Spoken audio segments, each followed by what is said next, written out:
Terry, I couldn't believe what had just happened. Helen, my wife of 24 years, with whom I had lived for 24 years, had just left home to spend the weekend having fun with one of her partners, Ray Bland. She never once said she still loved me or claimed it was just fun. When she left, she didn't even kiss me on the cheek, just stroked my head like stroking a dog. Holy shit. How much colder could she have been? And what happened next? I shuddered, pondering my options. I suppose I should backtrack a bit and explain. We were each 22 years old when we got married 24 years ago. I had just gotten my degree in information technology and was starting a new job. Helen continued her education and eventually earned her Juris Doctor degree. I supported her through those difficult years and did so gladly. She was my soulmate, the love of my life. And I knew that the support I gave her then would benefit us both in the long run. So I saved, and did everything I could to make her life easier. She graduated and was hired at a prestigious law firm. Over the years, she developed a reputation as a tough lawyer who won most of the cases she worked on. She made more money than me, but I didn't care. I was proud of her accomplishments. We talked about kids and decided to hold off so she could develop her career. Eventually, she made it clear she didn't want children and we didn't have any. I guess we could have been called dinks. Double income, no kids. I didn't even know what birth control she was using. How pathetic that was. Even if I had managed to get pregnant with her, I was sure she would have just terminated the pregnancy. Or maybe she wouldn't have even told me about it. Truth be told, deep down I resented her, but I tried my best to accept it and enjoy life. Although I would have loved to have a child to pass on the inheritance, I was glad we didn't have children now. Helen had always been the dominant partner in our marriage. This suited me just fine, as I enjoyed putting her needs before my own. It had worked well so far as she had always respected me. At least it seemed that way. Recently, however, her attitude towards me had changed. Perhaps it had to do with hormonal changes. Her appetite and desire had increased significantly over the past few months. I didn't mind, as I was the fortunate recipient of her increased libido.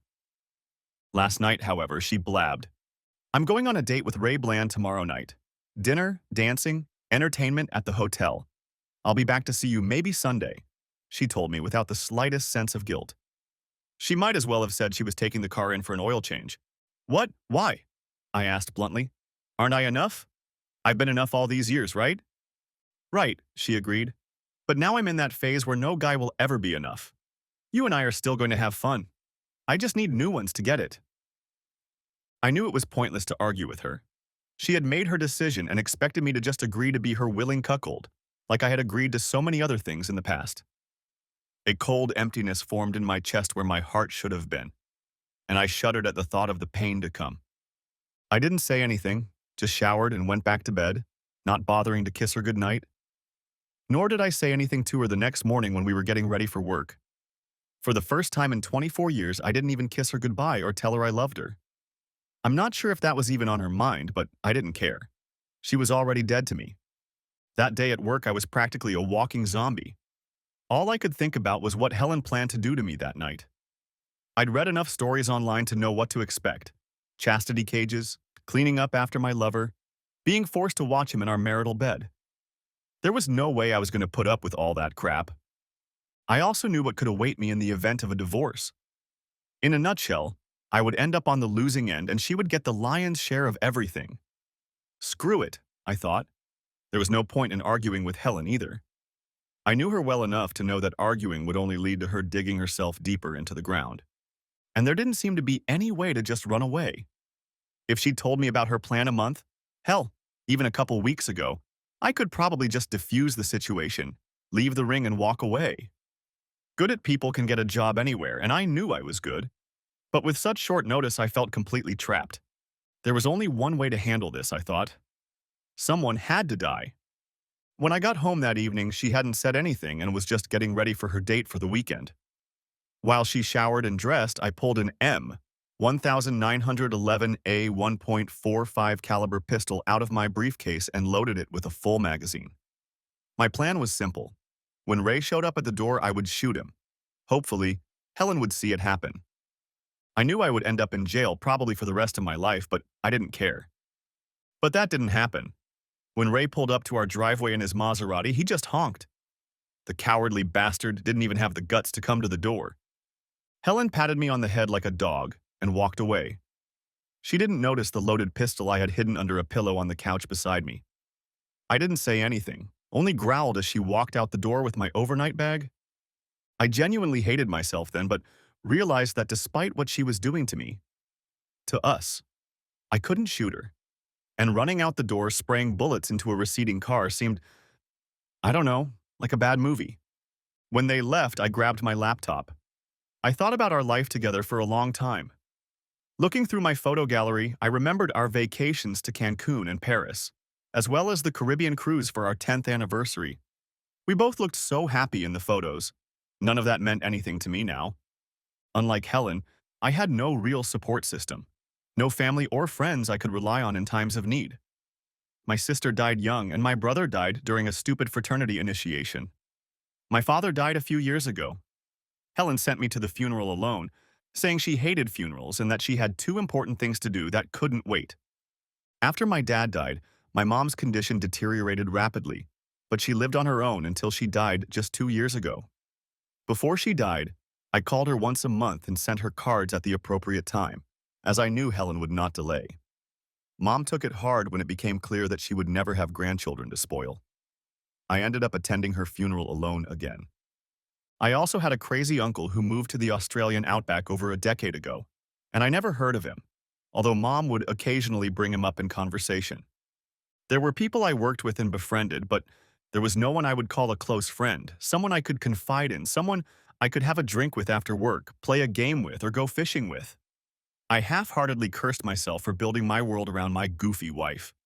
I logged into our joint bank account and made some changes. Helen, like me, had her own account.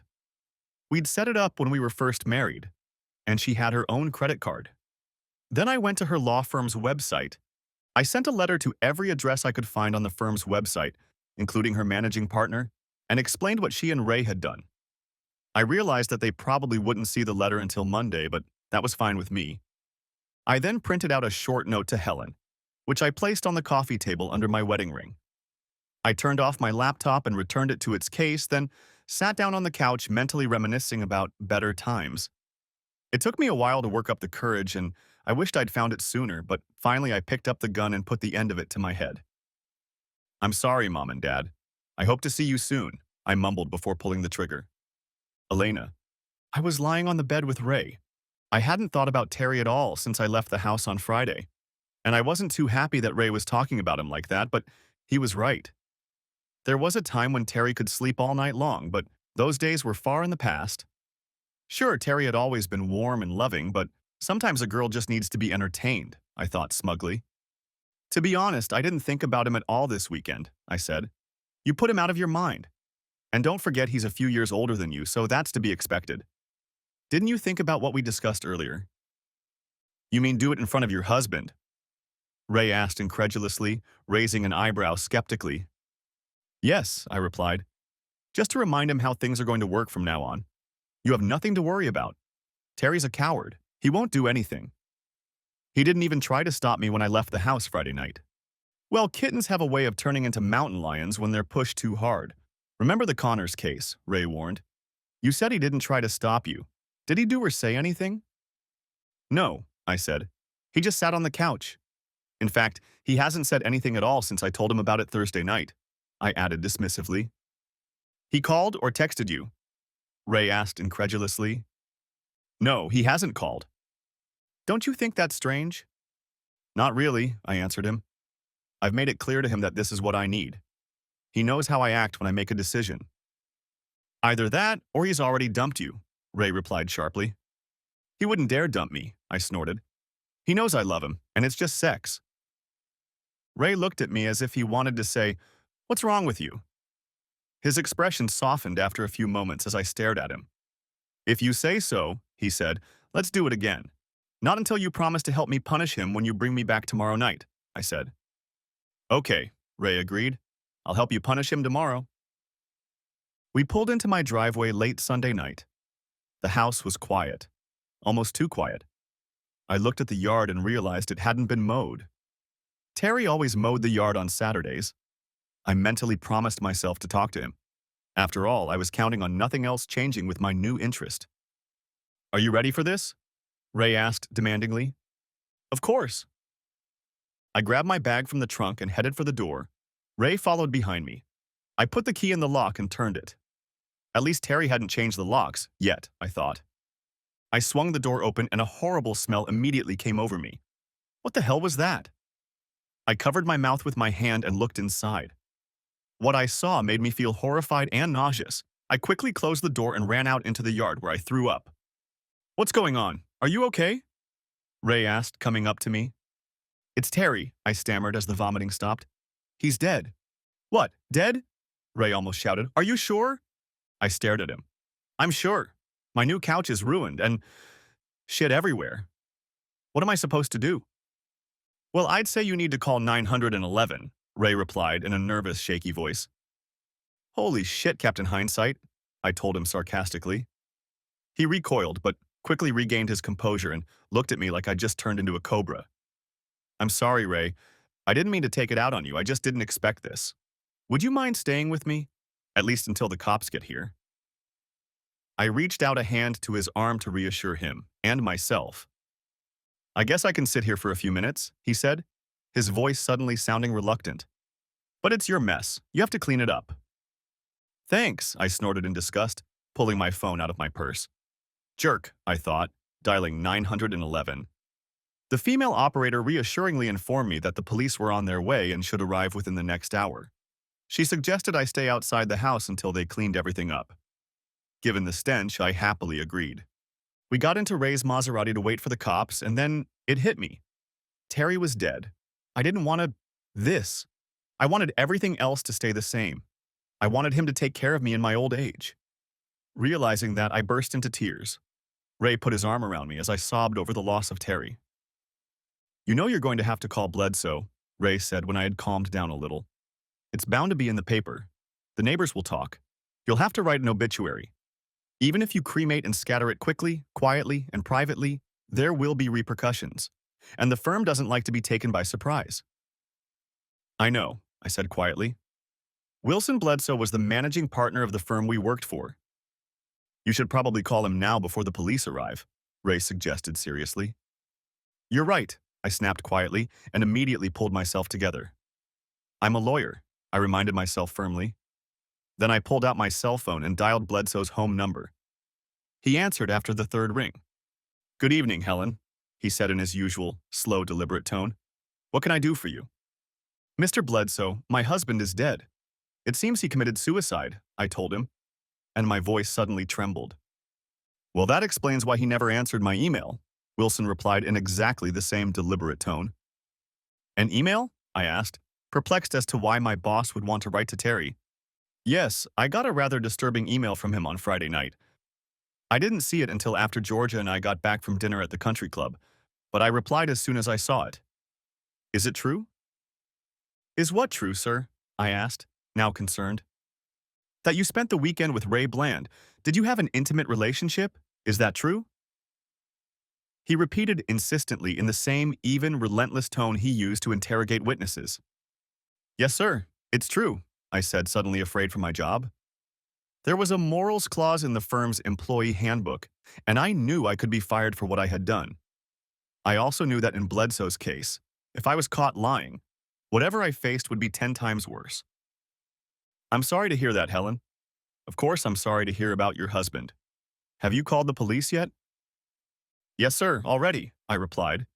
You'll have your hands full for a few days. Why don't you take a week's vacation and deal with your husband's death? We'll discuss your actions and your future at this firm when you return.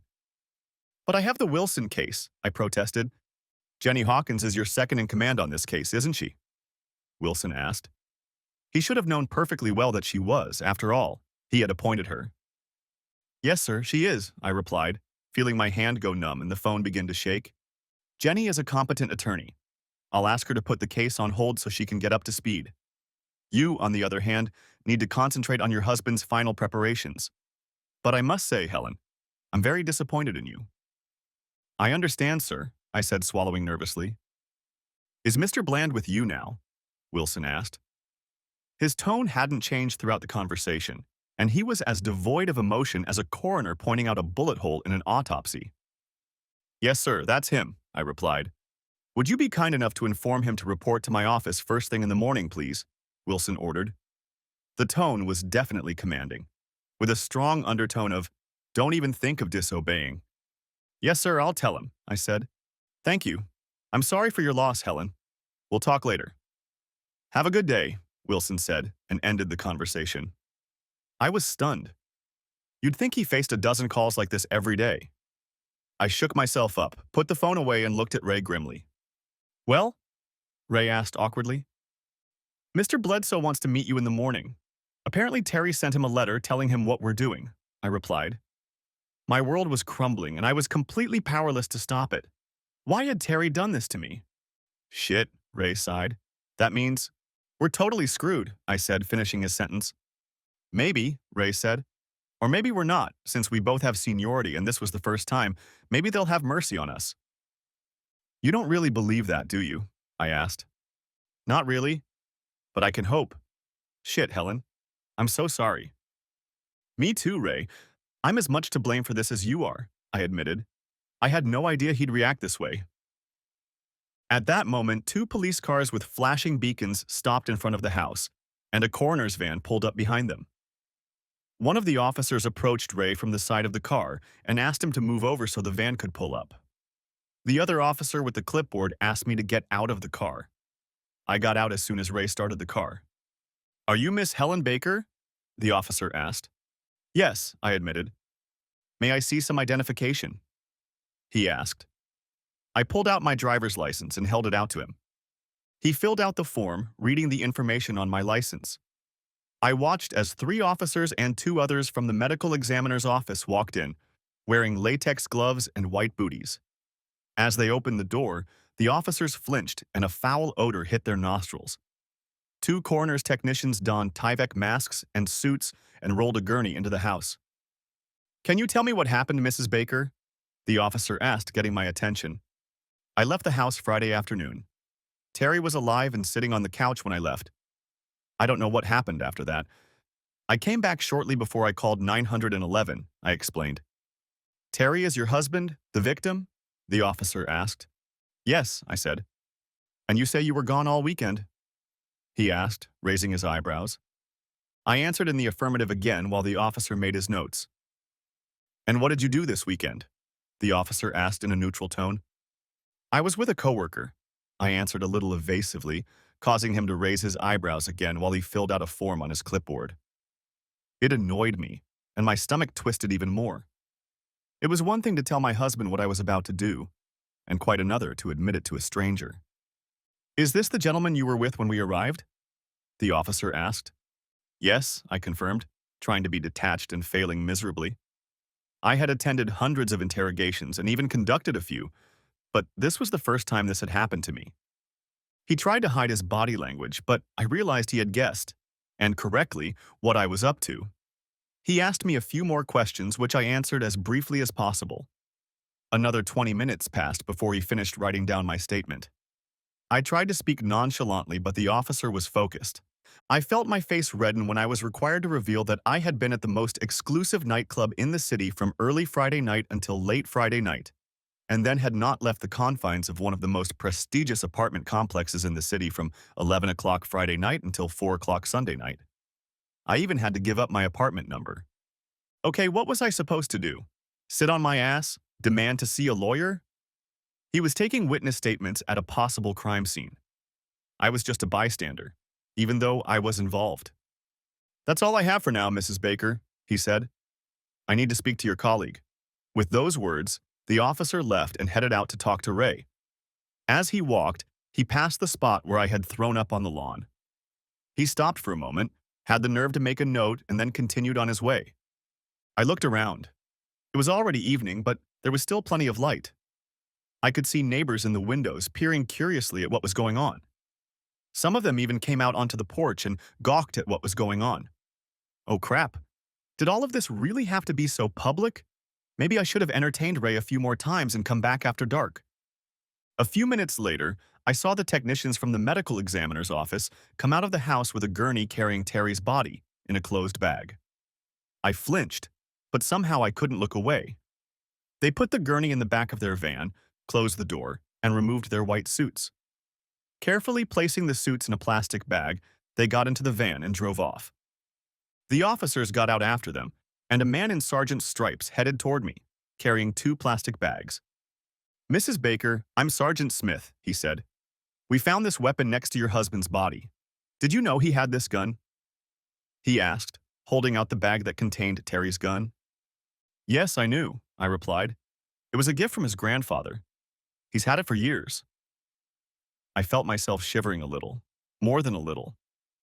Before, it was just a piece of metal that I hadn't seen or remembered. Now, however, my gut perceived it as a deadly weapon. I suddenly wondered if Terry had gotten it after I left, or if he had gotten it when I left and was going to use it against Ray or even me before turning it on himself. All these murder-suicides that had been on the evening news for years and that I'd barely paid attention to were suddenly coming down on me. Terry loved me, damn it. Didn't he? He let me have everything I wanted. Why not this? "We found this on the coffee table, too," the sergeant said, holding out a bag containing a piece of paper. "Obviously, he intended this for you." I took the package from the sergeant and saw the typewritten note and Terry's wedding ring. Trembling, I read the note through the plastic. "Helen," the note began, "I would rather die than be your cuckold. I've loved you exclusively for a quarter century and have always put your needs before my own. And this is how you repay me. Well, screw you, you selfish, worthless bitch. I'm the one who pulled the trigger, but my blood is on your hands. When you went off for a weekend of fun with Ray Bland, you killed our marriage. You killed me. I hope you live a long and miserable life, bitch, and my rotting corpse haunts you every time you close your eyes." The short note ended with the words, "Rotten hell, bitch." With trembling hands, I handed the note back to the sergeant. I knew he would need it to finish filling out the report. My knees were shaking harder than my hands, but they didn't buckle. If I wasn't in shock before, I was now. I thought about what Terry had written. He had never used such language in my presence ever, and his letter shook me to the core. Honestly, I hadn't realized he was capable of such a thing. Perhaps if he had told me this on Thursday, when I informed him of my plans, I would not have left and Terry would still be alive. It was with a heavy feeling that I realized that the crucial word was maybe, but I can't stand speculation and maybe. I'm a lawyer, which means I have to work with the hand I'm dealt, even if I drew it myself. I took a couple deep breaths to keep my composure and looked at the sergeant. Speculation and reasonable doubt was what I was trying to slip to the jury on behalf of my clients. I strongly suspected that my own reasonable doubts were lying in a puddle in the front yard, and whatever jurors eventually appeared before me would not elicit much sympathy. "Can I go back to my house now?" I asked. "We're still examining the scene, ma'am, and frankly, it's pretty bad out there. According to our coroner, your husband committed suicide sometime Friday night, and I don't think you should stay here, at least not for a few days. I took the liberty of calling the cleaning service, and they should be here soon. If I were you, I'd find a hotel and stay there at least until Tuesday or Wednesday." "Can I at least take my computer and a few things to get me through a couple days?" I asked in a professional tone. "When we're done," the sergeant said. "It could take another hour." He studied me for a few moments, then pulled a card out of his pocket and held it out to me. "I realize this is all a shock to you, ma'am. I strongly recommend that you talk to someone. I recommend Gina Hastings. She's an excellent counselor. She's the department's go-to person when an officer experiences trauma in the workplace. Tell her you spoke to me, and I'm sure she'll get you in quickly." "Thank you, Sergeant Smith," I replied. I was annoyed at the thought of needing a counselor. "I'm thinking about it." The expression on his face was almost inscrutable, but I could sense disapproval and concern. Finally, I stood before him, vibrating like a church bell. "Take your pick, ma'am, but I think you should call her as soon as possible. If not her, then a pastor or good friend," the sergeant said and went back inside.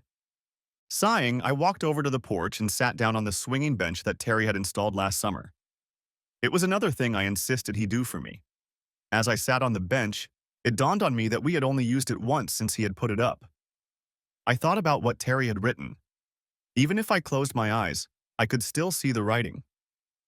After a few minutes, Ray came over and sat on the bench next to me, not too close.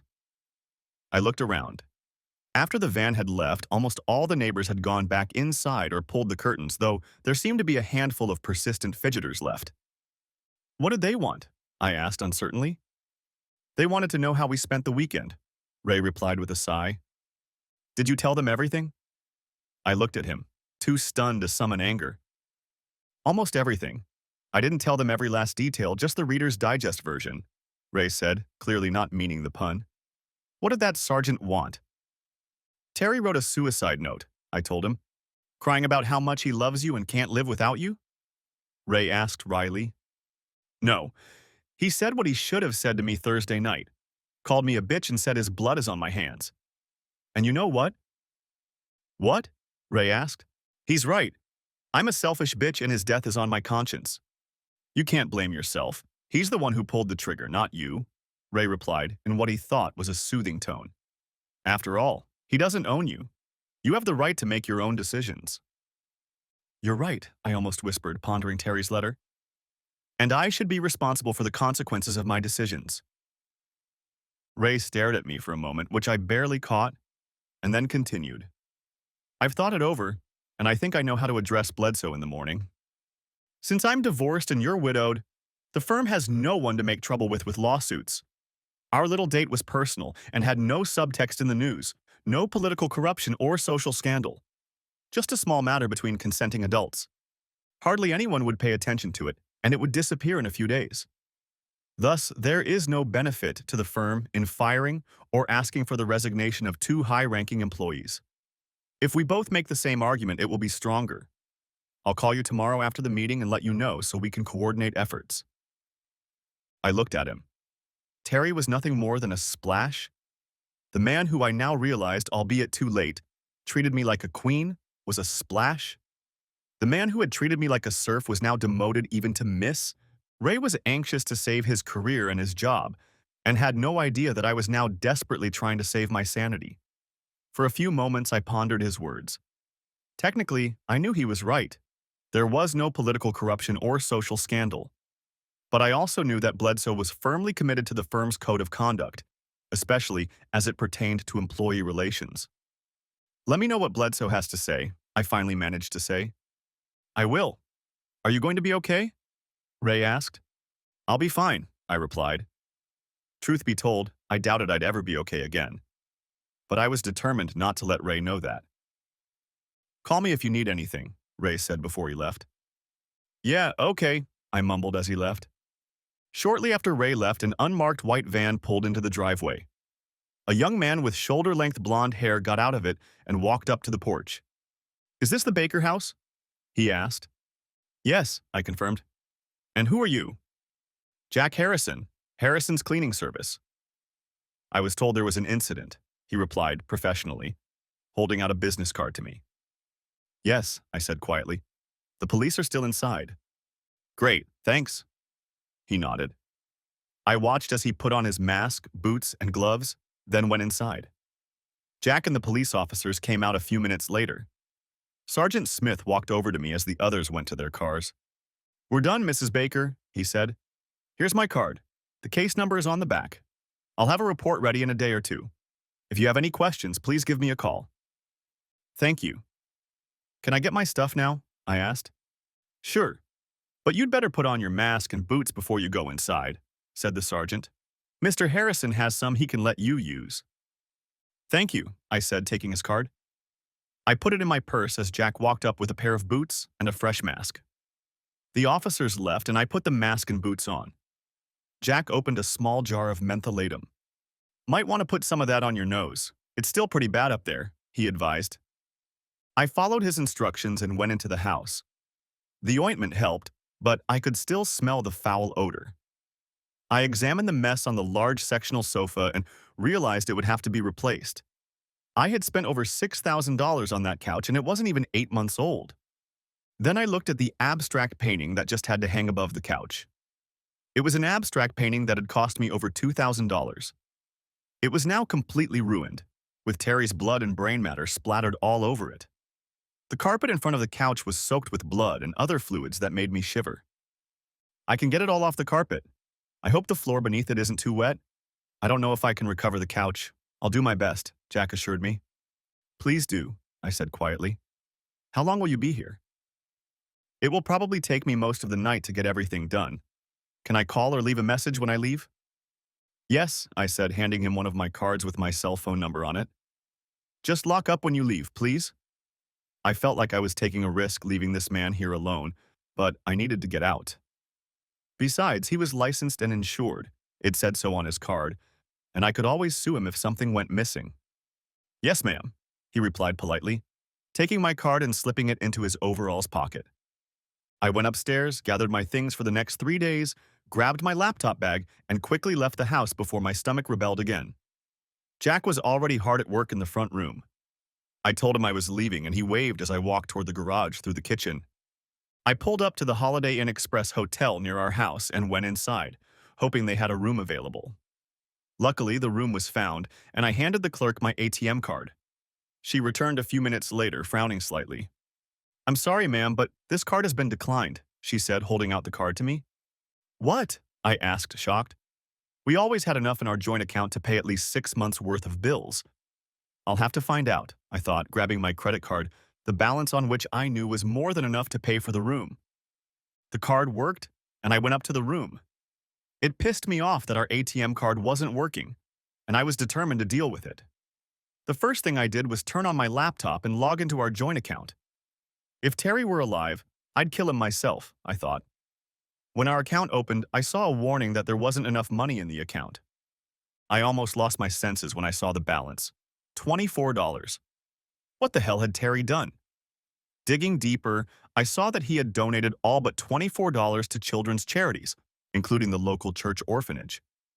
I'm sure this was his way of letting me know that he wasn't happy about my decision not to have children. But why was it necessary to keep $24 out of the thousands we had in our account? My biggest concern was covering the bills we had to pay this month. All of our bills were paid automatically, so I transferred enough money from my account to pay this month's bills. I wondered if Terry had done something similar with his account. I didn't have the credentials to log into his online banking, so I made a note to stop by the bank tomorrow. By this point, I was exhausted both mentally and physically. Plus, I was hungry since I hadn't eaten anything since lunch, so I went to the nearest fast food restaurant and ate a greasy hamburger, which was not good for my already queasy stomach. Back in my room, I showered and got ready for bed. I was so tired that I fell asleep as soon as I laid my head on my pillow. Well, I see you finally decided to get your lecherous ass back in the house, a male voice said. I looked around but saw nothing but a thick, dark fog. I realized I was dreaming, and the voice sounded like Terry's. Only it wasn't the quiet, gentle Terry I knew. There was some harshness in that voice. Terry, is that you? I asked uncertainly. I can't see you. Can you come out so I can see you? Please? Sure, a male voice replied. I saw a shadowy figure step forward. I almost threw up when I saw him. Half of his head was missing. As he walked towards me, shards of bone fell away from his skull, and I could see what was left of his brain.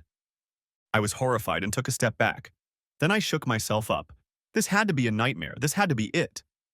No, this isn't real. You're not real. You're just an undigestible piece of that disgusting fatty hamburger I stuffed inside me before I went to bed. You have more fat than blood in you.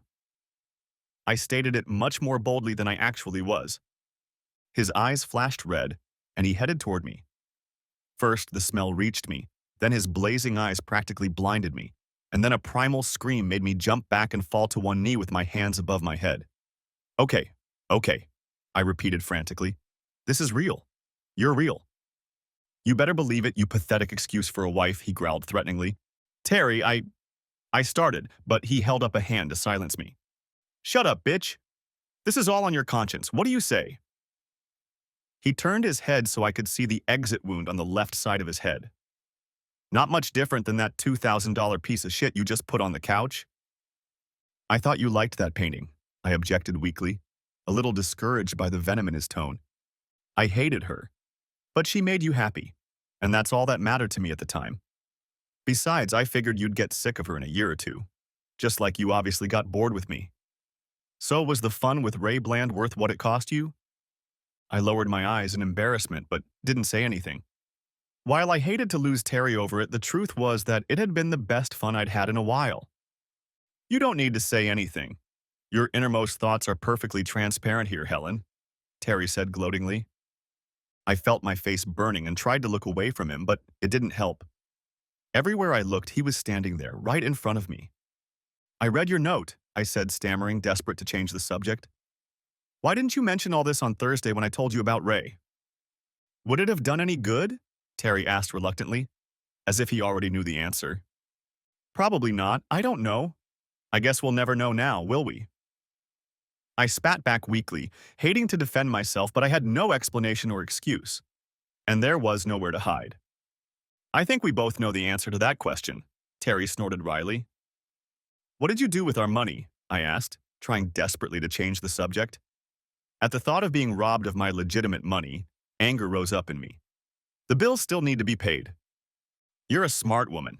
You'll figure it all out on your own, he replied dismissively, shrugging his blood-spattered shoulders. I already know you gave everything to children's charities. Why? I asked, my anger building faster than my fear. What do you care? You denied me children even though you knew how much I wanted a child when we got married. I decided he should be where he could be put to good use. If I can't pass it on to my own child, I decided that other children should enjoy the fruits of my years of labor. At least the ones you haven't spent yet. What about me? You know how I feel about having children, I protested, becoming furious. Yes, I do. After we've been married for a few years. You made it clear you didn't want to be burdened with a career and a baby. You didn't want to lose your figure. You always thought a baby would interfere with your work and your rise to the top. And you got your way, as you always do. Just like you did with Ray. By the way, how are you getting on with him? At least I'm still alive. I didn't choose the coward's way, I hissed. His eyes flashed red, and I suddenly hoped frantically that this was some kind of sick, guilty dream. If this is reality, I'm totally screwed. Cowardly way out, huh? You think it was easy for me to blow my head off? I don't think so. It was the second hardest thing I've ever done. You know what was the hardest? He growled. His growl was like the snarl of a wolf sinking its fangs into his throat. No. What? I whispered back, startled by the change of subject. Watching you walk out the door to be with Ray, Terry growled again, after 24 years of devotion. The tone of his voice was far scarier than the sight of his mangled body. I told you it was just one weekend. I told you I loved you. You knew I'd come back, I said in desperation. Yeah, that's exactly what you said on Thursday. Do you remember what you were doing right before you left? No, not really, I said. What? You patted me on the head, like a damn dog. You obviously thought I'd agree to be your willing cuckold. Okay, I don't remember that, but I'm pretty sure I meant love, I protested. Terry suppressed a blood-chilling chuckle before continuing. Yes, that's exactly right. You expect me to believe that shit? It's true. I didn't want to hurt you. It would have just been one weekend and then we would have spent the rest of our lives together. We would have worked it out, I insisted. Do you really think that after that weekend I would want to touch you again, knowing what you did? And probably would do it again when the itch came back? You're just delusional. I told you I'd rather die than be your willing cuckold. And don't lie to me. I know that's exactly what you meant. How do you know that? I asked. Remember, your thoughts are transparent here. Look, he added, pointing to something to his right. I couldn't help myself. My eyes followed his gesture. Out of nowhere, a cloud of swirling silvery mist appeared, which then turned into a large silvery disk. A cold, eerie ripple ran through my mind and soul, and I groaned. An image appeared on the disk, like a window into another reality. For a moment I thought I was watching some cheap movie, but in a flash of horror, I recognized my wife and Ray. Good God, was this really how I had envisioned Terry when I thought about it? There was a groan of agonizing disgust right behind my left ear, and I didn't dare turn around to look as I realized that, like icy claws tearing at me, what was left of my husband was standing right behind me. I cried out weakly in pure, distilled, petrified fear and tried desperately to deny what I was up to, mentally chasing it away. Unfortunately, the next revelation was even worse. I was the undisputed star of this show. That didn't happen, I protested hoarsely. No, but you and Ray talked about it, planned it, Terry said. Maybe you did it. What excuse were you going to give me? Were you going to say it was just a one-time thing? I looked at Terry, shocked. How could he possibly know about this? Yeah, Ray and I had discussed it, but we hadn't made any firm plans. Really. But nothing like that happened, I insisted. It doesn't matter. Here where I am, thinking and talking about something is the same as doing it, Terry replied. And what is it exactly? Heaven? I asked with a dismissive smirk. This? Terry asked, looking around the place where we stood. I don't think so. And before you ask, this isn't another place. It's just a meeting place between your reality and mine, Terry explained. At that moment, I heard a loud zing, and a red light began to shine through the fog. What was that? I asked. Our time has come to an end. It's time for me to head back, Terry said. Don't worry, we'll talk again, I'm sure. Wait, I have a question, I pleaded. Just one? Terry sarcastically retorted. For now. Why did you leave $24 in the account? You're a smart woman, counselor. You'll figure it out for yourself, Terry hissed. See ya, he added, and turned his back to me. I sat up in bed, my body covered in sweat. Sunlight streamed into the hotel room and I glanced at the clock. 8:30 in the morning. Oh shit. I knew I'd fallen asleep last night, but I felt like I'd just finished a marathon.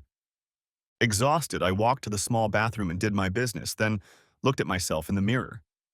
There were dark bags under my bloodshot eyes, and my face looked even more wrinkled than before. I was only 46 years old, but the face in the mirror looked at least 10 years older. I remembered Terry telling me many times that I looked 10 years younger than my years and sighed heavily.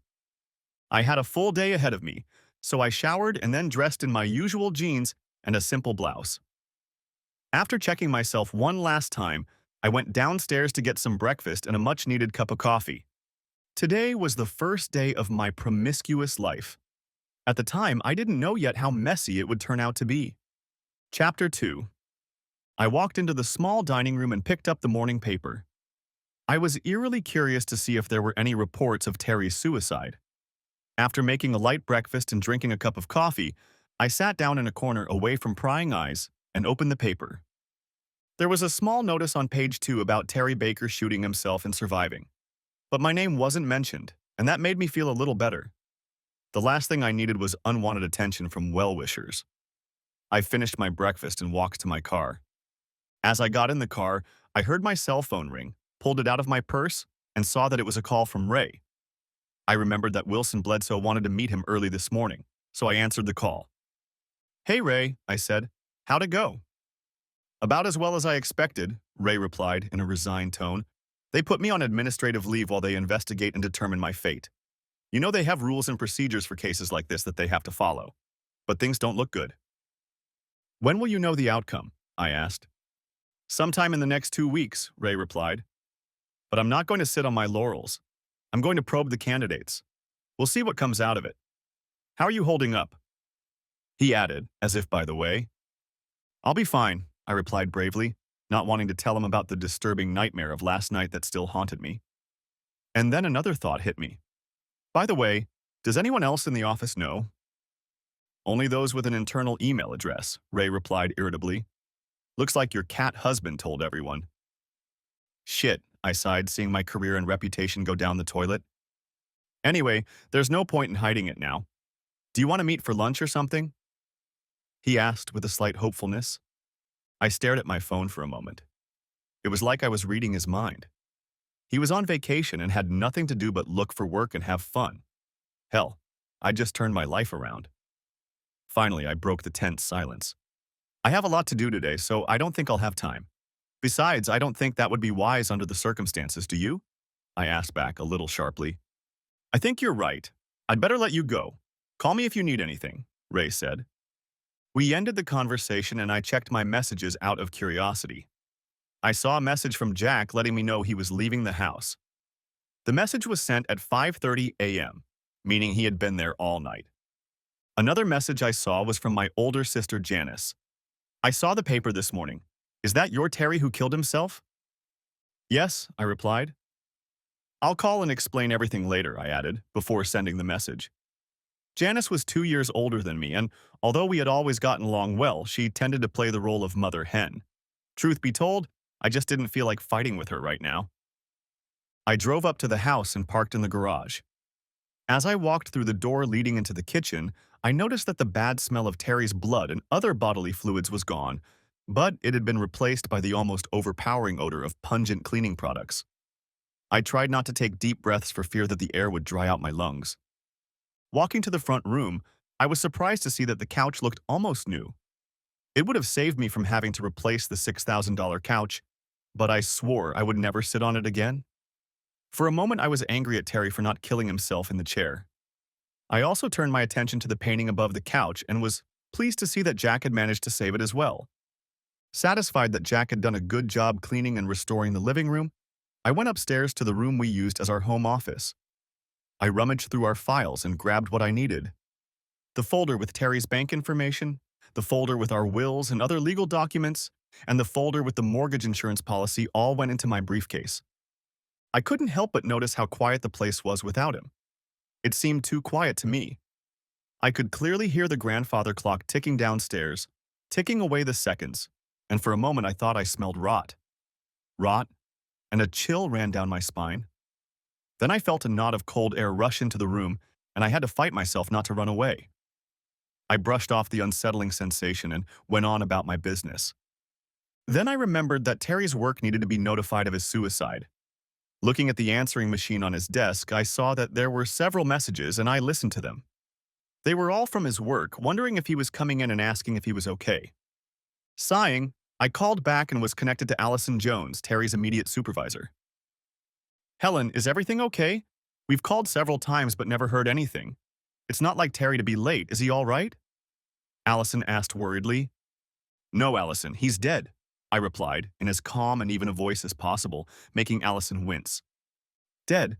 Oh my God, what happened? Did he have a heart attack?"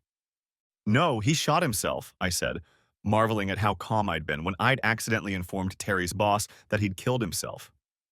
"Oh no," Allison sighed. "When did it happen?" "I was told it happened Friday night. I was away for the weekend," I said, hoping to ward off further questions. "I'm very sorry, Helen. Please let us know when the wake will be held. I know everyone here will want to attend," Allison said. "I'll have HR contact you about insurance and his company's 401k. And please feel free to call anytime if you need anything." "Thank you, Allison. I appreciate it," I said, trying to sound sincere. But I was relieved that she didn't seem to have any more questions. We said our goodbyes and ended the conversation. It had gone better than I thought it would. I knew that Terry's company insured all of their employees for 2.5 times their annual salary. That amounts to almost $250,000. I didn't know if the policy had a suicide clause, but I did know that Terry had quite a bit of money in his 401k. They would definitely come in handy.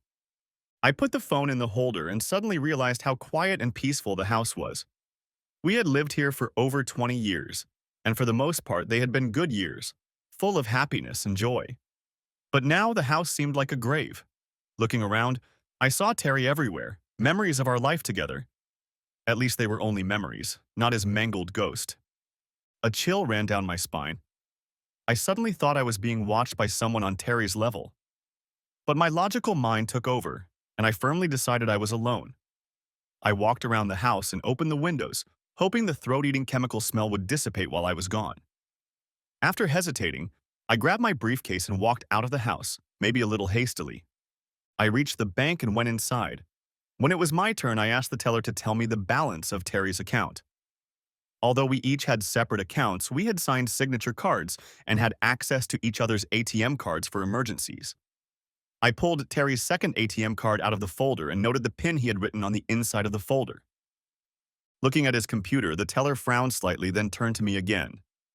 "One moment, please, Mrs. Baker," he said politely, and headed toward the row of glass booths.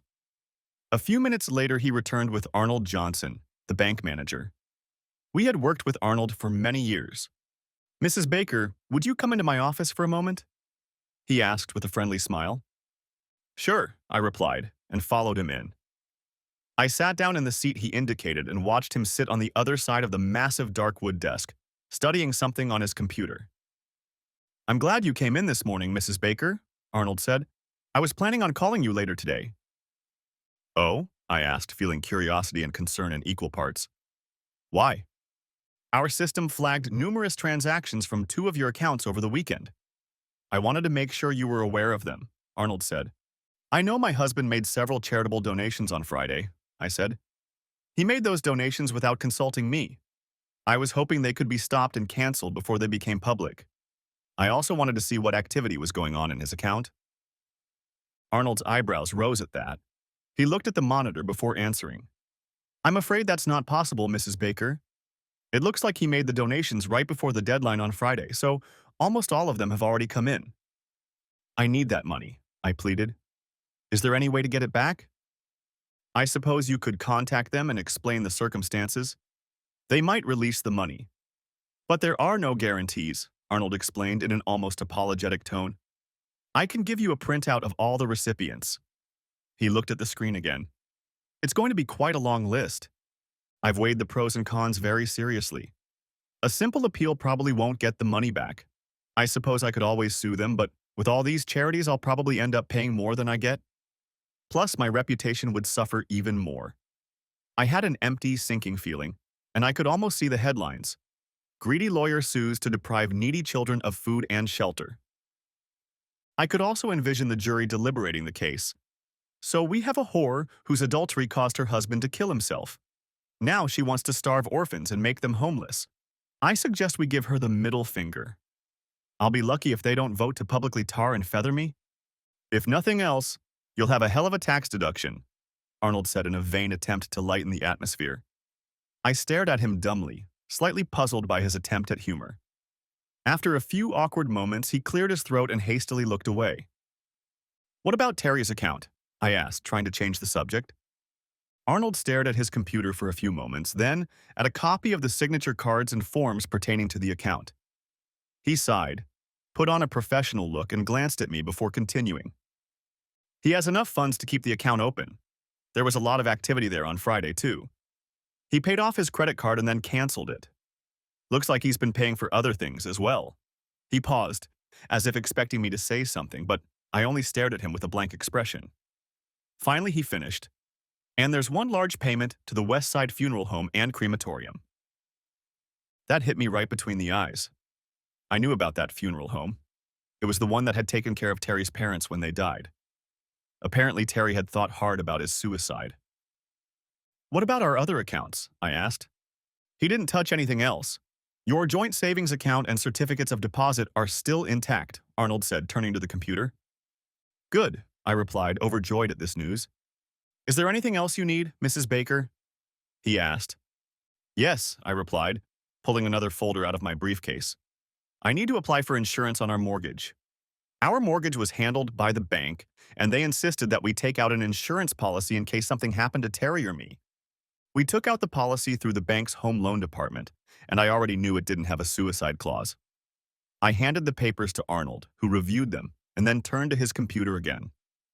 Everything seems to be in order, he said, and pulled another form out of a drawer. We need you to fill this out and return it along with a copy of your husband's death certificate. I see that you have a payment due in a couple weeks. The sooner you get this back to me, the better. I'll let the loan department know so they can expect it. Thank you, Arnold, I said, tucking the application form into my briefcase.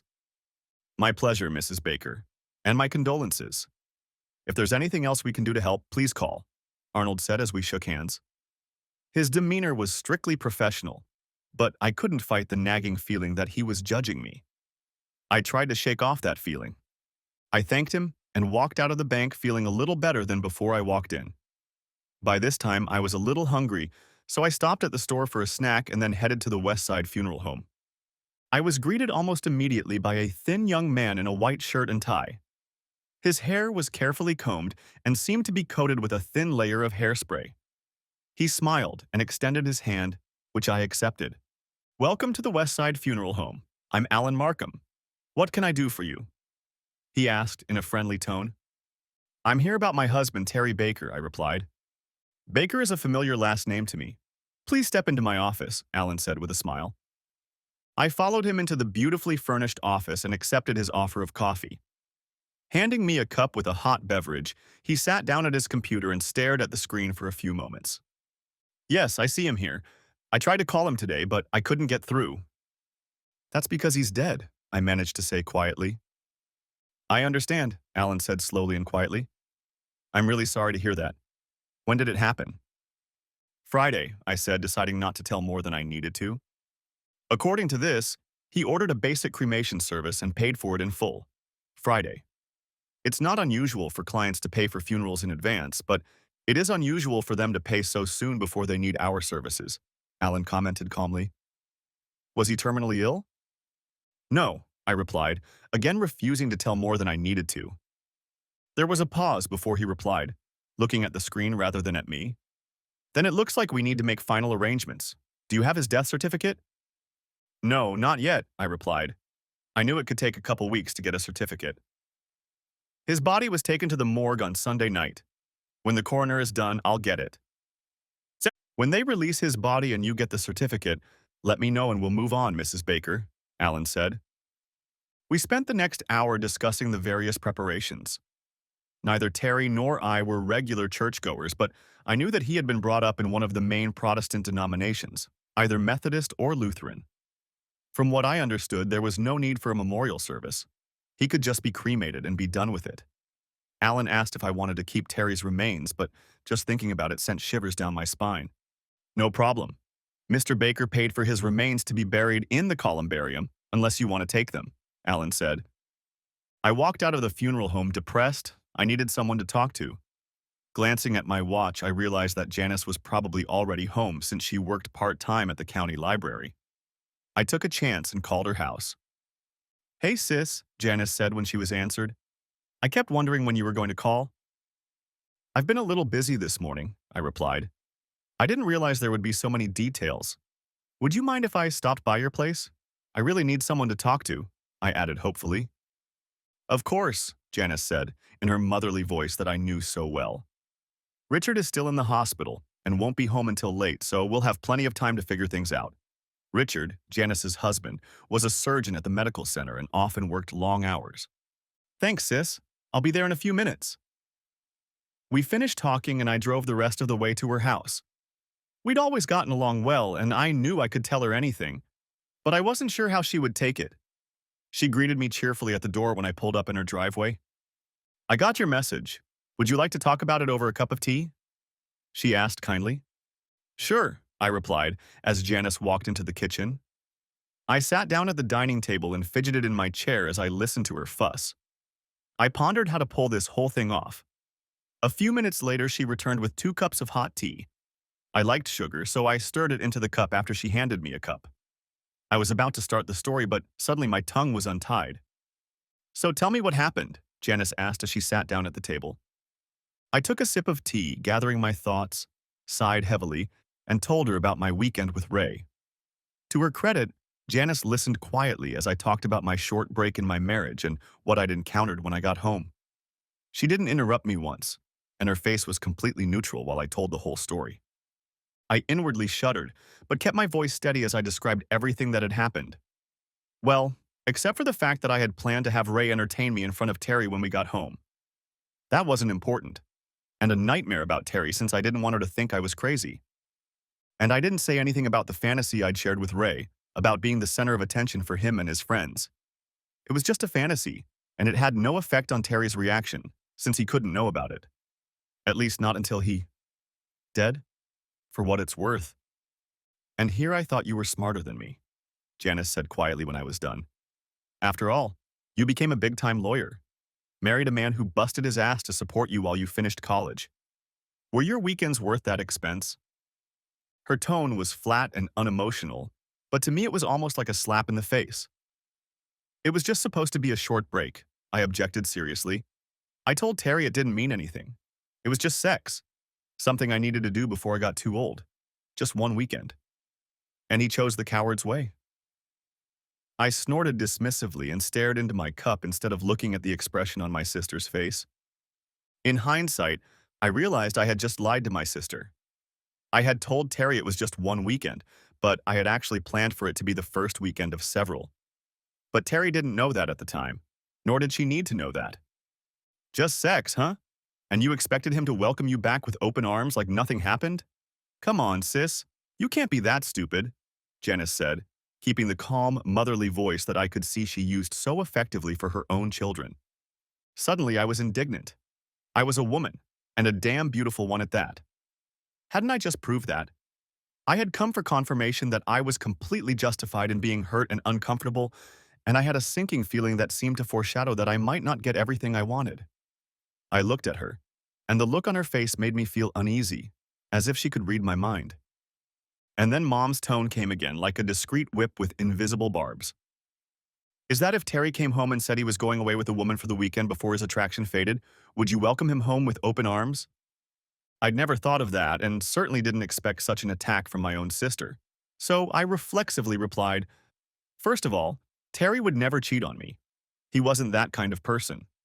Second, I would have destroyed him in the divorce and he knew it. Even as I spoke, I realized how that sounded. I had just admitted that I was that kind of woman. If I was in a courtroom and stuck my foot in so deep, I'd call a recess. Janice didn't even blink, and I realized she knew me so well that she expected me to react that way. I see. So you're allowed to play and he's not, right? Janice asked, still in mother-woman mode. Of course not, I protested, losing my balance. He had no reason to need diversity when he had me. I was the one who needed diversity, deserved it. Then I realized how much more I'd given away, wrinkled my nose, and hastily added, besides, it was only once. Really? Or maybe you would have gone further. Would you have made Terry watch, or would you have settled for sloppy seconds? Would you have brought other men home? My sister asked. I stared at her with my mouth open. This coming from my calm, traditional older sister? It was disorienting. What, you think I don't know about these things because I work part-time at the library? Did you do something like this with Richard? I asked, shocked. Of course I haven't. I love and respect Richard too much to do something like that, but I know others who have done something like that. Her hint was obvious. That I no longer respected Terry was obvious, or I would never have done what I did. Oh? And what did their husbands do? I asked, curiously awaiting her answer. Most of them divorced their wives, Janice said, taking a quiet sip of tea, and then continued in the same tone. Of course, some went even further and flaunted their wives to relatives and friends, emptying the family accounts, burning them. And you never answered my question. Was having fun with this Ray Bland worth jeopardizing 24 years of marriage? Suddenly, as if someone had hit me over the head with one of those old commercials, I realized the significance of the $24 Terry had left in our joint account. $1 for each year we'd been married. Damn. Janice must have noticed my sudden change in facial expression. What's the matter? She asked, raising her eyebrows. Terry donated all but $24 from our joint account to several children's charities. I mumbled by way of explanation while my brain digested the revelation. Really? Janice replied, giggling. That's not funny. That account had 6 months' worth of bills on it. I exclaimed angrily. But you gotta hand it to him. He's got style, Janice said with a slight chuckle. And what does that mean? I asked, growing increasingly annoyed. Didn't she realize the predicament this put me in? At least half of that money belonged to me. You deprived him of what he always wanted, children. So in his final act of defiance, he gave your money to children's charities, knowing how much you don't want children of your own, Janice replied, shrugging and ignoring my outburst of anger. I don't want kids. I just never wanted them, I objected sharply. Oh, please, Helen. I'm not stupid.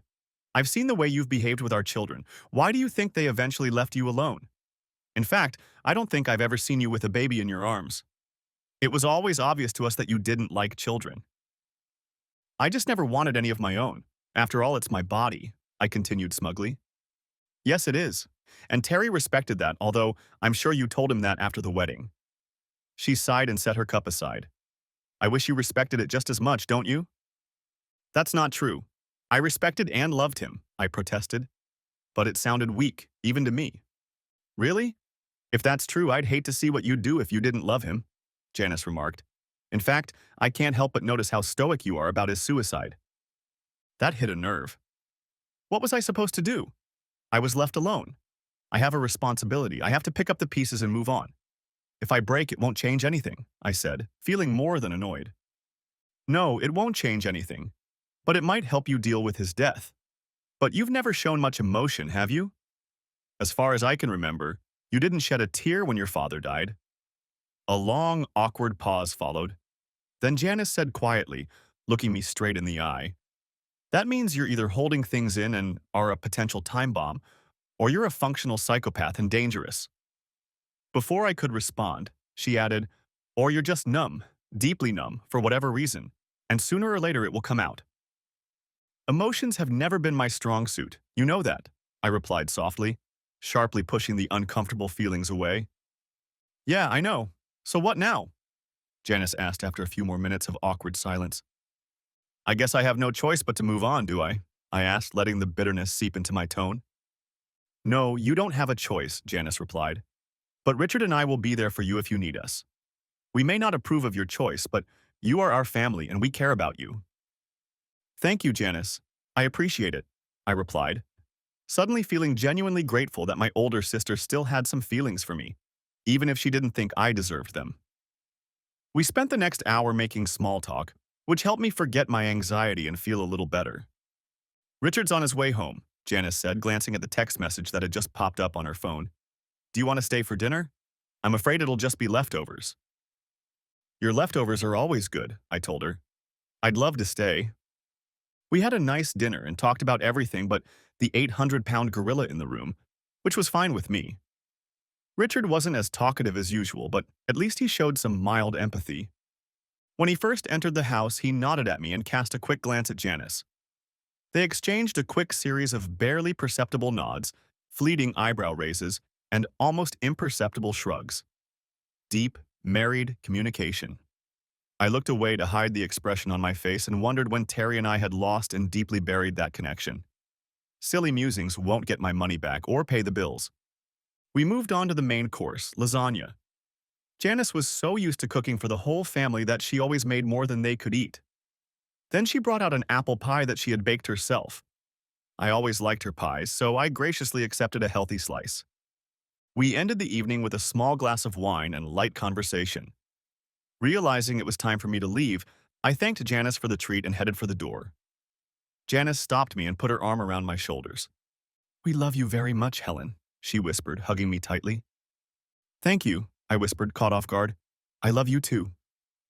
If you need anything, just call me, Richard added quietly. Thanks, I told him. We said our goodbyes and drove back to the hotel. When I got back to my room, I turned on the TV so I wouldn't disturb the noise, changed into my nightgown, and plopped down on the bed. My eyes were fixed on the TV, but in my head I was reviewing my conversation with Janice.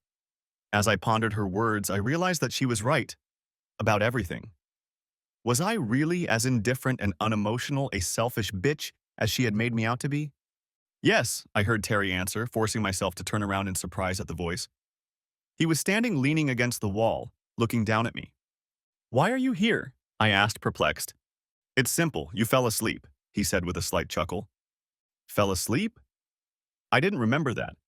The last thing I remembered was hearing someone's conversation on the TV. When had I fallen asleep? Are you going to haunt me in every dream? I asked, with a cold feeling in my stomach. If I dread falling asleep, I won't last long. That's the plan, he replied with a crooked smile, made even more crooked by the exposed parts of his skull. So you really think I'm an uncaring, unemotional, selfish bitch? I replied, going on the offensive with more boldness than I actually felt. Yes, Terry replied, not the least bit embarrassed. It's obvious by your actions. Take a look, he added, nodding toward the television. Surprised, I looked at the TV and saw what looked like a movie about my life, or at least parts of it. After a few minutes, I felt tears about to stream down my face as I watched scenes from our wedding. We both looked so young and vibrant, full of love and happiness. Watching the movie, I noticed changes, mostly in me, I reluctantly admitted. Terry was always there for me, offering support when I needed it. He worked so hard in those early years so I could finish school. We saved money, often eating hamburgers that Terry cooked on an old gas stove in the tiny apartment we shared. We didn't have much in those days, but we didn't care. We had each other, and that was all that mattered. Right after graduation, I was hired, and things started to change. We saved enough money for a down payment on a house and bought it when the market was still good. We lived frugally for a few more years, but things gradually got better.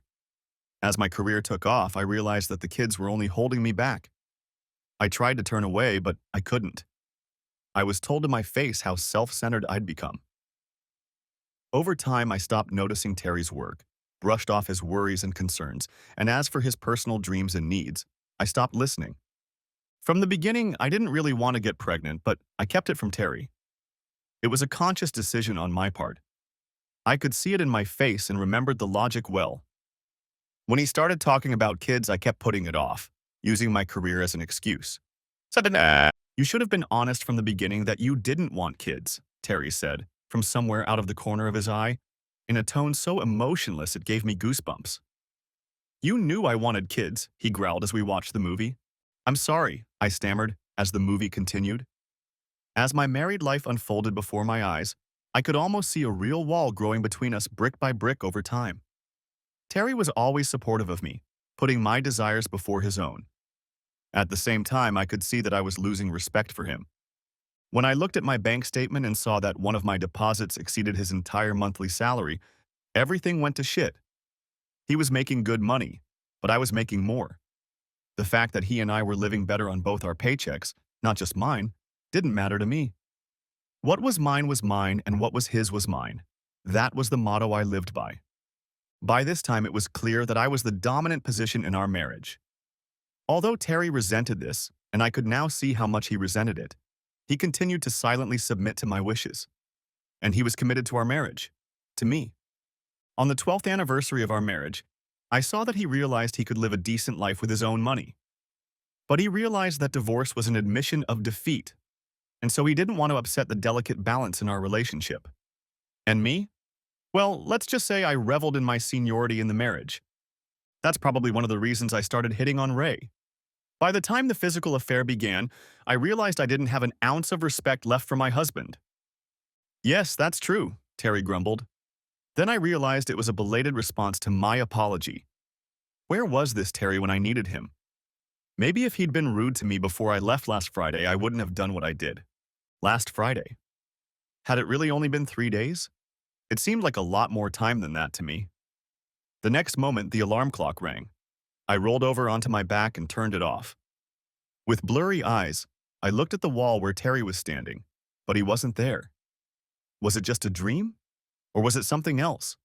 Was Terry right, and would I be haunted all the time? I crawled out of bed, did my business, showered and brushed my teeth. I almost didn't recognize the old woman's face in the mirror. I looked like shit, and I felt like shit. The time spent in bed last night should have made me feel rested, but my dead batteries were rather energized.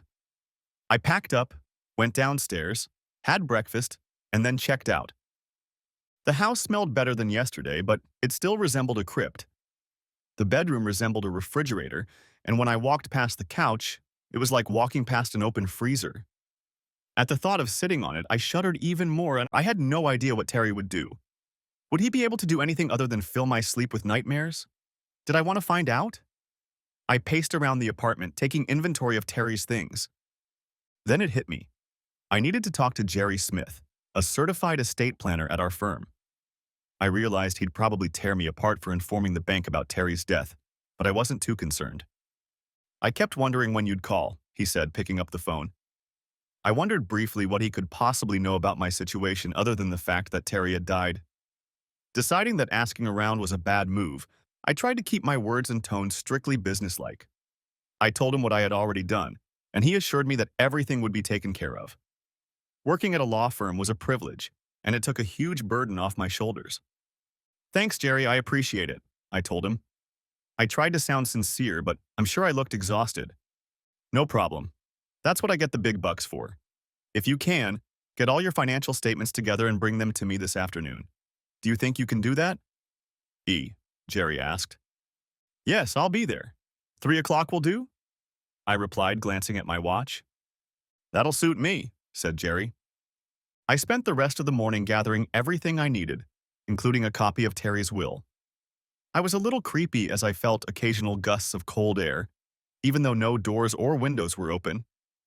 More than once I heard creaks, as if someone was walking up and down the stairs. I wrote it off as nerves and continued on my way until I had everything I needed. A nice hot shower helped calm me down, and I left the house, changing into something less casual than jeans, but more casual than the business suits I usually wore.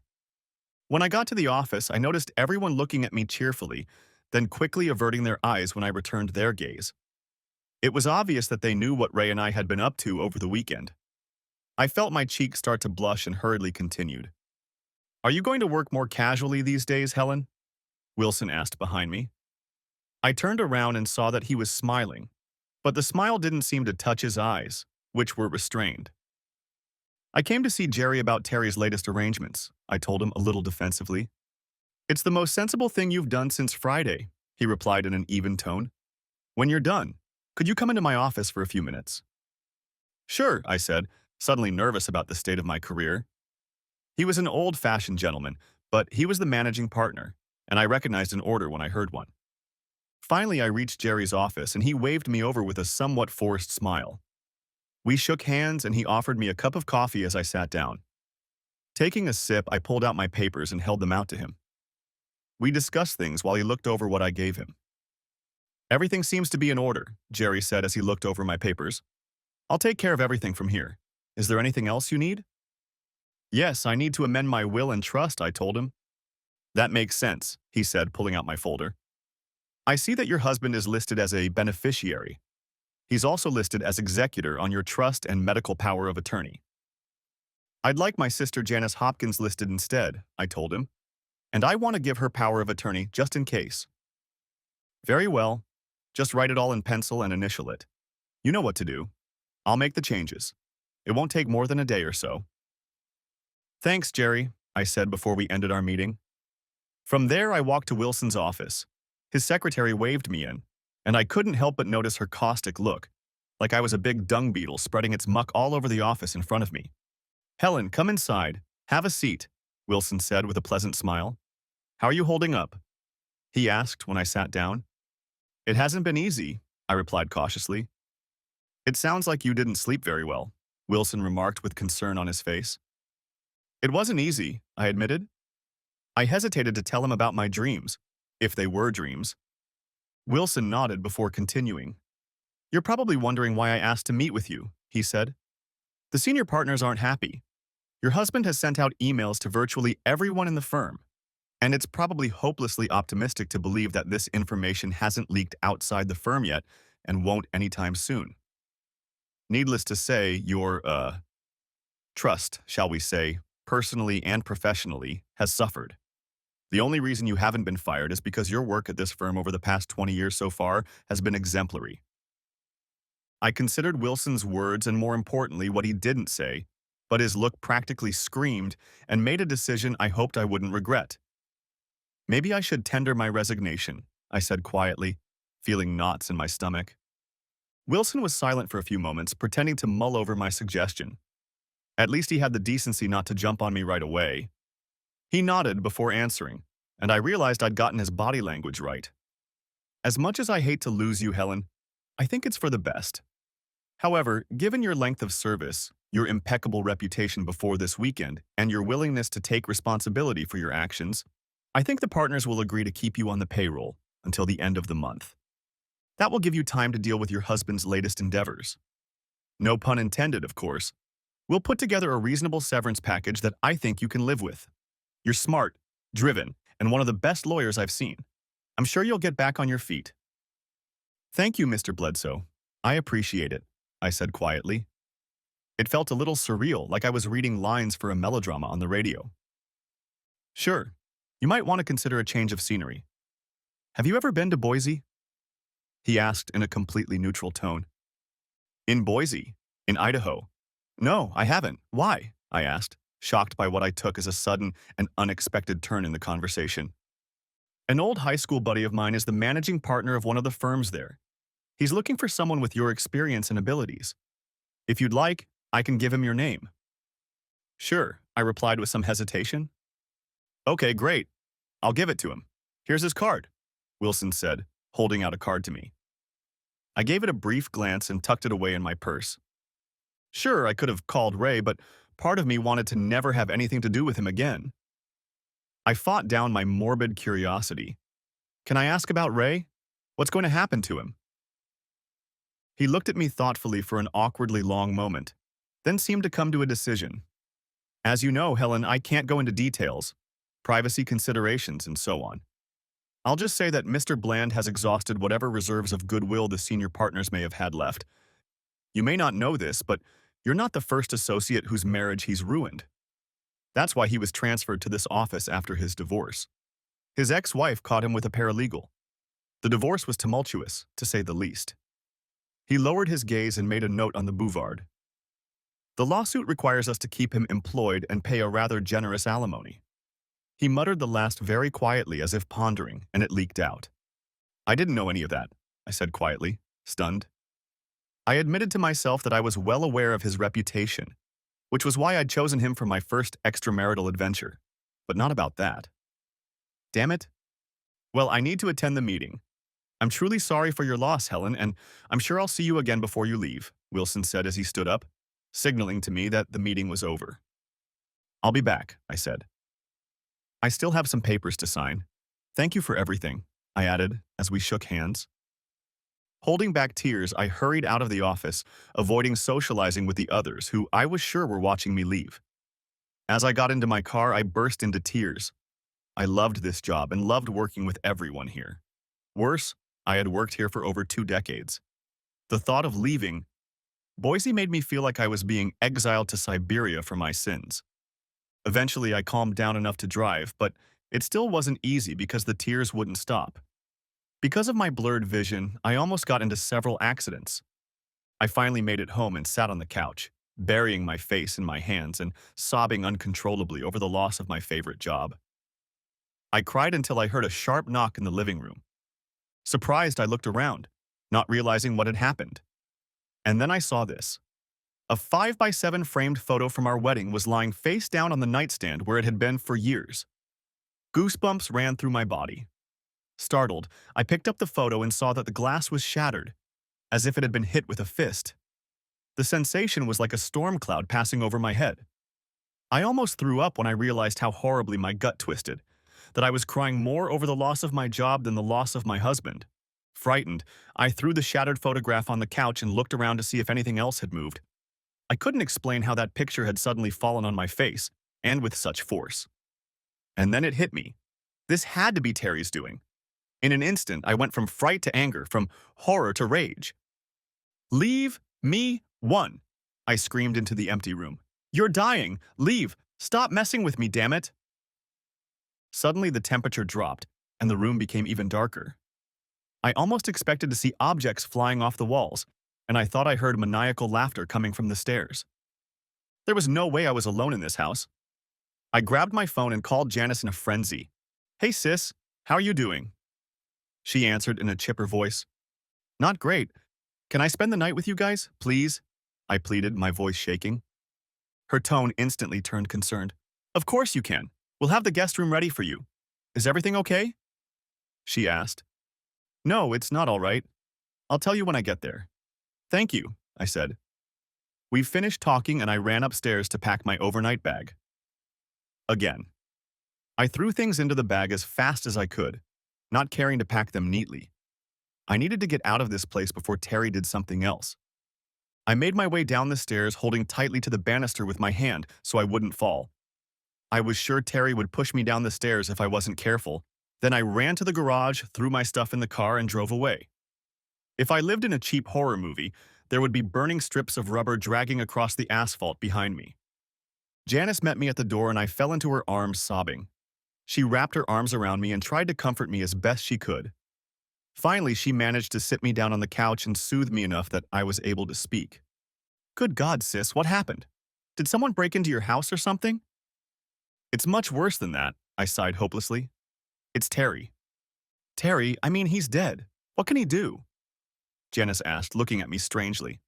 I told my sister about what I had experienced the past 2 nights and what had happened when I got back to the house. She listened silently as I practically babbled my story. "He's trying to drive me crazy, I know he is," I sobbed in conclusion. "Honey, you've been under a lot of stress lately. Maybe you just need to relax and get a good night's sleep," Janice said, trying to calm me down. "No, you don't understand. He wrote in his suicide note that he hoped I would see his face every time I closed my eyes. And I did see it. I haven't slept well since Sunday. And now this. On top of that, I quit my job so I wouldn't get fired." I sobbed again. Part of me would say that my body wasn't capable of crying out another drop, but I was clearly wrong again. Oh no, what are you going to do with the house? And with all your bills? I have the money, and insurance will take care of the mortgage. I'm working until the end of the month, and I've been promised severance pay. But I can't stay in this place any longer. You don't understand. Terry hates me. He'll kill me if I stay here. The stern lawyer was half a step away from hysterics. Come on, sis. You're a reasonable person. This is a little extreme, don't you think? How can a dead person hurt you or kill you? Janice asked judiciously. I realized she was trying to convince me of my sanity, but she wasn't experiencing what I was experiencing. But you weren't there, I protested. No, I wasn't. I'll tell you what. Let me take your things upstairs and then I'll make you a cup of hot chamomile tea and a grilled cheese sandwich. It'll help you calm down and then we can talk, okay? Okay, I said, suddenly feeling like a scared schoolgirl trying to hide from the monster under the bed. Janice carried my things upstairs and then went to the kitchen where she made 2 cups of tea and 2 grilled cheese sandwiches. She brought them on a tray to the front room and sat down next to me. I sipped the tea, which was flavored with honey. Then I took a bite of the sandwich, which I found very tasty. Wonderful memories of our childhood came over me.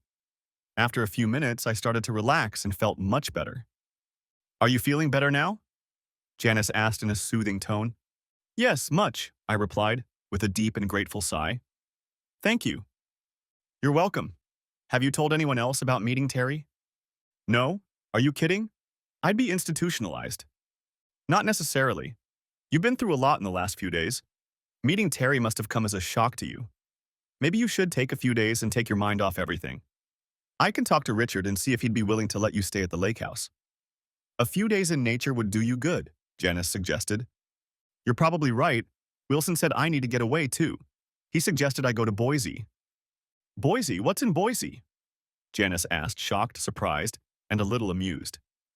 A friend of his is the managing partner of a law firm there. Apparently he needs a good lawyer, I replied. Are you going to invite him? Janice asked. Asked Janice. Asked Janice. Asked Janice. Asked Janice. Asked Janice. Asked Janice. Asked Janice. Asked Janice. Asked Janice. Asked Janice. Asked Janice. Asked Janice. No, I suppose I should at least call him. But I'd hate to leave here. You and Richard are the only family I have right now. I took another sip of tea before continuing. By the way, I changed my will and trust. You are now my sole beneficiary and executor of the trust. I've also given you power of attorney in case anything happens to me. I hope you don't mind. No, of course not, Janice said. But you're a young woman. I suspect you'll be around for a long time. I hope so. Still, I like to be prepared, I said. We ate and drank in silence for a couple minutes. I really messed up, didn't I? I asked in almost a whisper. You haven't been helping your case much lately, Janice admitted diplomatically. I guess I just wanted to have my cake and eat it too, I remarked wryly. And look what it cost you, Janice said quietly. She didn't need to say it. I already knew what my greedy lust had cost me. My husband of 24 years is dead. My career is almost over, and I can't even get a decent night's sleep. All because I've listened to the juicy office gossip among my single and divorced coworkers and convinced myself that I just must spend time with Ray Bland. Yeah, I sighed sadly. But it's too late to cry over spilled milk like Mom used to tell us. You need to pull yourself together, sis. You're right, I told her. Yeah, maybe I'll take you up on your offer and pull myself together again. Right now, I just need to get some sleep. Suddenly, I broke out into a huge yawn that made my jaw ache. The tea had done its job and I felt my eyelids getting heavy fast. Let's carry you upstairs, Janice said, before you doze off here on the couch. She helped me up and led me up the stairs to their guest room. The blankets were already down, and I barely had time to slip into my nightgown. Janice pulled the covers over me, after which I collapsed under the blanket. Thank you, I mumbled to my older sister, for everything. Janice smiled and kissed my forehead. You're welcome. Now get some sleep. She closed the door as she left and I dozed off. So you thought you could get away from me by running away to your sister's house, I heard Terry's sarcastic voice. As I looked around, I saw that the bedroom was filled with a thick gray mist that looked like a billowing cloud. Terry came out of the closet, skull fragments sprinkled on him. Why are you here? Why can't you leave me alone? I asked in desperation. Leave you alone? Ha! I'll never leave you alone, bitch, Terry growled, his disfigured face contorted into an even uglier mask. You were the one in the house, weren't you? I asked. With the picture. Yes, it took me a lot of effort to take it. But now that I know I can do it, I'll do it more often, Terry grinned. Please, can't you just leave me alone? You're dead. You have to move on, I pleaded. Yes, I'm dead, but whose fault is that, huh? You pulled the trigger. I didn't make you do it, I replied. Yeah, I pulled the trigger. It was either me or your boyfriend, but he was too much of a coward to get out of the car, Terry snapped back. You were going to destroy Ray? I was horrified. My Terry, my soft, pliable, malleable Terry had turned into a potential murderer? You were going to destroy me? I thought about it, seriously. But it would have been too quick. It wasn't supposed to be that way. His eyes flashed crimson, and I held back a cry. How was it supposed to be, honey? He shouted, and I flinched. To go along with your cuckolds and turn into a lowlife who doesn't command the slightest respect? Slip away, leaving divorce papers behind so your law firm can draw and quarter me. In the public square? Drop everything in the world, run away, and spend my life dodging every private investigator you can afford? Burn the house down and spend years in prison as Bubba's bitch?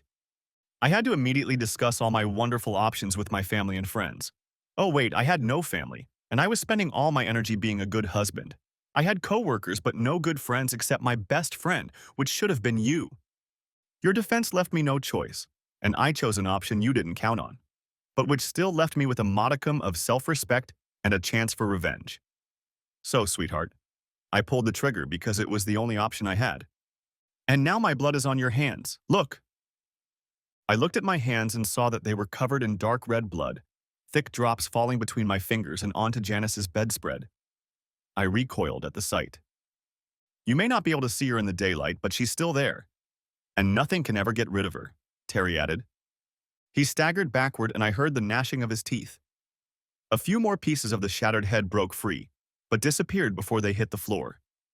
In a hoarse, agonizing whisper, he added, And I can't go on living. I have what is called unfinished business. I can't move on, up or down, until that business is completed. He pulled himself together and really gloomed, and I almost shrieked. By the way, you never answered my question. Was your little fling with Bland worth it all? Not only have you lost me, but you no longer have that lucrative job. And I know how much it meant to you. More than it did to me, anyway. Look, Terry, I'm really sorry about what happened. Do you understand? I shouldn't have done it. I understand it all now. Go away, leave me alone. I protested weakly. I was more exhausted than I was physically, and I hated the parts of me he was sticking his nose into. I don't think you really understand that, Terry replied, his tone softening a little. You're right. You shouldn't have done that. In fact, you shouldn't have thought about it at all.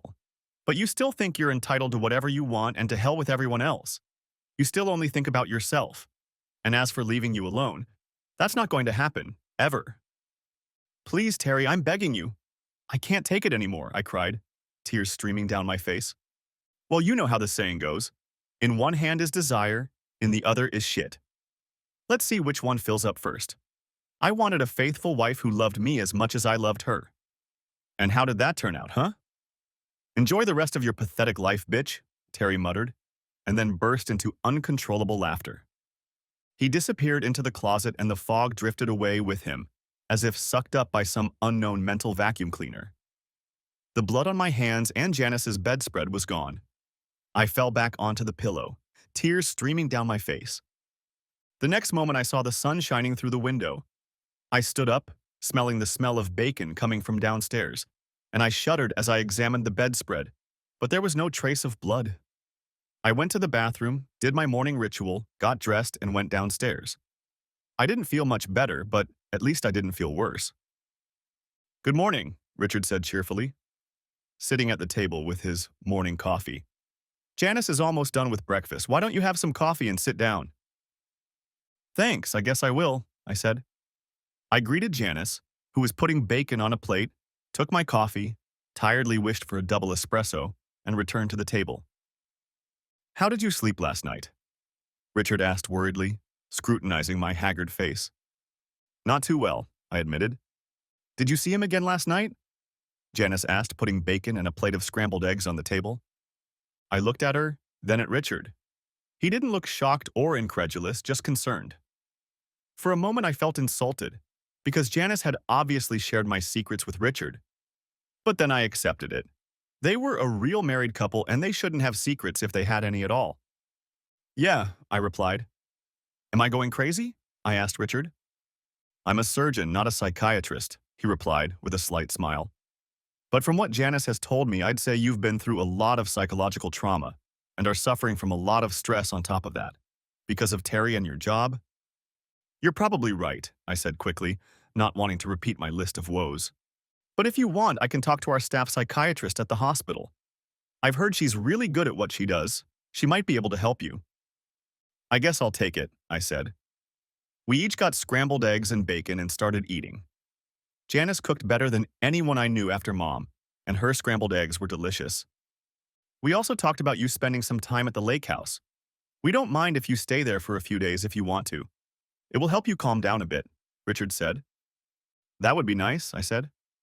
I knew from experience that the medical examiner probably wouldn't release Terry's body until the end of the week, and I still had 3 weeks before I was officially discharged. Maybe, I thought, a few days at the lake would do some good. Good. Then it's settled. I'll give you a key to the house before I hit the road. Can you handle driving? Richard asked. I can handle it, I replied, backing up my statement with a carefree smile. We finished breakfast and I helped Janice clear the table. Richard dug into his pocket and handed me the key to their cabin. I'd been there many times and knew the way. Have a nice vacation, Richard said with a smile. Thank you both for everything, I said as I hugged each of them. My pleasure, Janice said, and call if you need anything. Saying goodbye, I gathered my things and left. I thought about going inside and grabbing a few more things, but decided against it. After yesterday, I didn't have the slightest desire to be in that place again. I stopped by Walmart and bought a few things for the first time and then hit the road again. I was driving on a 2-lane road outside of town with the windows down and the radio on. The wind fluttering my hair kept me awake, and I was looking forward to a few days of peace and serenity. I was only half an hour away from the lake when it happened. Nice day for a drive, isn't it? I heard from the passenger seat. Stunned, I looked over and saw Terry sitting looking out the side window. I could clearly see the exit wound in his head, and sunlight was shining through the remains of his skull. What are you doing here? I almost shouted. You fell asleep at the wheel. Not very safe, Terry said, looking at me. In fact, you better watch the road until you get to the intersection. Suddenly, my whole world shattered as a huge 18-wheeler truck slammed into my door. The impact sent the car spinning, and I was hit a second time by a truck traveling in the oncoming lane. The car ended up in a ditch upside down, and I was pinned between the airbags that had deployed. I'll see you later, Terry said before I passed out. Epilogue, 25 years later. Hello, Mrs. Hopkins, the cheerful receptionist said as Janice signed the guest book. Hello, Amy, Janice replied. How is Miss Baker doing today? She asked April Callahan, the head nurse of Helen's unit, who appeared at the counter. Janice had made this trip every week for the past 25 years, and the nurse knew she was coming. It's all the same. She just sits in her wheelchair watching TV or looking out the window. The nights still seem to be the hardest for her. She insists she sees her dead husband in her dreams, April said sadly. Janice knew that, but she also knew that over the years Helen had managed to come to terms with it, and Terry's nightly visits no longer horrified her as much as they used to. True, a strange thing happened the other day, April added, as they walked down the hallway to Helen's room. What kind of thing? Janice asked. If I hadn't seen it myself, I never would have believed it, April began. Do you know that she has a picture of her with her husband, and it's on the dresser in her room? Yes, I know that picture. It was taken on their wedding day, Janice said with a note of nostalgic sadness. I was in her room, feeding her lunch, when the picture suddenly fell forward, face down. It didn't just fall. It fell with enough force to shatter glass, April said. I almost jumped out of my skin when it happened. Maybe there was a draft, Janice suggested cautiously, feeling a chill on her skin.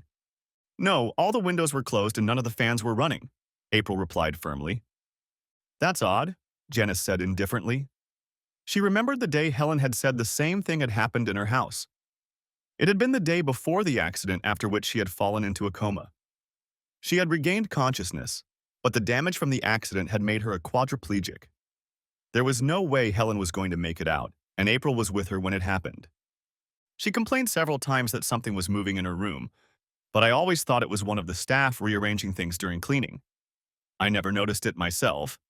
But the strangest thing was Helen's reaction, April continued. Oh? Janice asked. Yes, she just smiled, looked at me and said, "He's still mad at me. Does that make sense to you?" April asked. Oddly enough, he does, replied Janice with a fleeting sad smile. I'll tell you about it someday. I can't wait to hear the story, April replied. Anyway, I have to go, but I know the porter wants to talk to you about her perks before you leave. I'll talk to you later. Okay, Janice said. She reached her sister's room and looked at the frail 71-year-old woman sitting in her wheelchair, staring out the window. She remembered the day of the accident as if it were yesterday. Helen was driving to her lake house when she was hit by an 18-wheeler truck and then another truck traveling in the opposite direction. According to the police report, Helen apparently fell asleep at the wheel and ran a red light. Officers said Helen had to be extracted from the car using the jaws of life and was lucky to be alive as the cab slowly filled with water from the blocked ditch and the unconscious Helen just avoided drowning. She and Richard blamed themselves for a long time, knowing she was so tired they should have taken her to a cab. The police report clearly stated that it was her own fault for not stopping at the traffic lights, so the cab company was beyond suspicion. Fortunately, she was still enrolled in her law firm's health plan, which covered her hospital costs. But the benefits available to her didn't cover the full cost of long-term care. And Janice, now acting under Helen's power of attorney, used all of her sister's funds, including her 401k and Terry's 401k, as well as the insurance Helen had gotten from Terry's firm. Janice also sold Helen's home, paying off the mortgage, and used most of the proceeds from the sale to cover her sister's medical and final expenses. Helen was now covered by Medicare, but she still had to pay for prescription drugs. Medical expenses over the past 25 years had almost eaten up what was left of Helen's funds. She realized that if her sister lived much longer, she would likely go to a less comfortable nursing home. "Look what I brought you," Janice said, pulling a new Afghan out of a large bag. "I just finished it yesterday." "He looks so cute," Helen squeaked. "Thanks. I thought it would keep you warm at night." "I'm sure it will," Helen said and looked out the window again. "Can you keep a secret?" she asked. "Of course," Janice replied. "I haven't even told Terry about the weekend I spent with Ray yet, but I've already come to the conclusion that it wasn't worth it," Helen said as a single silver tear rolled down her face. The temperature in the room dropped a few degrees and the heavy hospital bed rattled quietly. Janice looked fearfully at the bed and then back at her sister. "I think he already knows, dear," Janice said quietly. Thanks for watching. I hope you enjoyed it. Subscribe to my channel and watch for the next video.